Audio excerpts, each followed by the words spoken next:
Статистика ДТП в республике, так же как и число их жертв, неумолимо растет. Чаще всего причинами становится превышение скорости, обгон, переход дороги пешеходами в неположенном месте. Несмотря на регулярные рейды ГИБДД, акции безопасности и просто разъяснительные беседы, цифры не просто удивляют, а пугают. По причине превышения скорости зарегистрировано 70 ДТП. 70 ДТП, в результате которых 50 человек погибло. 50 из 84 человек, 50 только из-за превышения скорости. Выезд на встречную полосу, 61 ДТП. 35 погибших. Нарушение правил дорожного движения пешеходами, 22 ДТП. 28 человек погибших. И иные нарушения.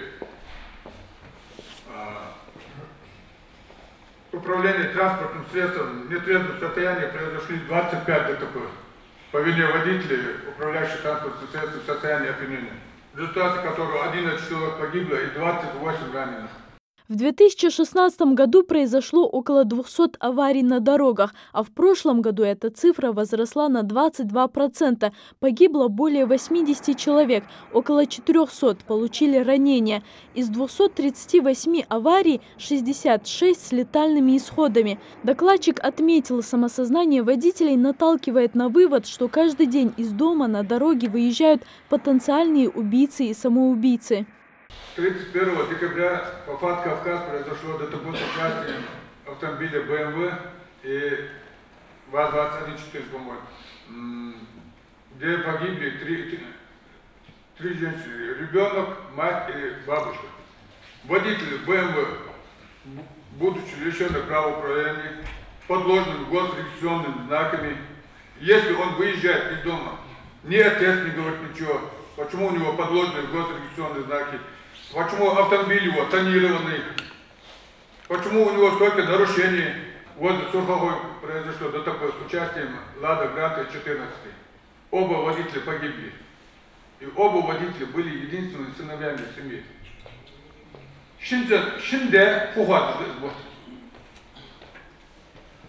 Sonra haklı gördü, yerden değerli samdina. Bahset причина этого превышения скорости, выезд на встречную полосу опять. Только за прошлый год составлено более 100 тысяч постановлений в отношении нарушителей. Более 500 материалов составлено в отношении людей, которые сели за руль в состоянии алкогольного опьянения. Что интересно, половина из них сделали это повторно. Здесь озвучена основная причина, порождающая повторные нарушения. Не один раз ловили, второй раз, третий раз. Отношение которого возбуждается уголовное дело по 264 прим. 1. Направляем материалы в суд, но ни одного человека на сегодняшний день не посадили. Накладываются административные принудительные работы 480 часов. А кто их исполняет? Где вы видели у нас в городе, чтобы наказанные за эти нарушения подметали улицы или скверы? Нет этого. И в связи с этим порождаются вот эти самые дальнейшие нарушения. Сотрудники ГИБДД не в состоянии дежурить на каждом километре дорог, поэтому в каждом водителе должен сидеть свой внутренний инспектор. Секретарь Совета безопасности также отметил, что многие участники дорожного движения не проявляют уважения друг к другу. По одному дорожно-транспортному происшествию в районе Газиюрта, где были человеческие жертвы, и оба водителя, где погибли.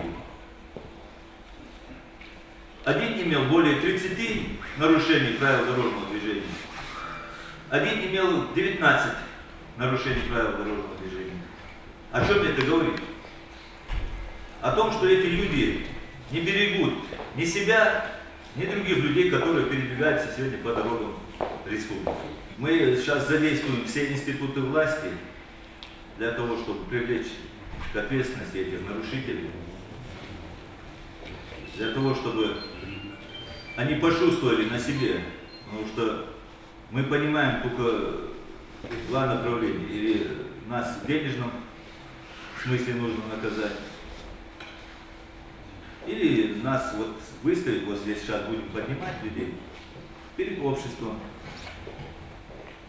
Насколько это приятно будет тогда каждому, когда из-за него его родитель должен краснеть перед людьми. В школах проводят беседы с подрастающим поколением, в мечетях пятничные проповеди. Запущена программа «Безопасный город», установлены видео и фотофиксаторы. Все это не вернет ушедшие жизни, но должно предотвратить появление очередных жертв. Залина Могушкова, Ахмед Горбаков, Новости 24.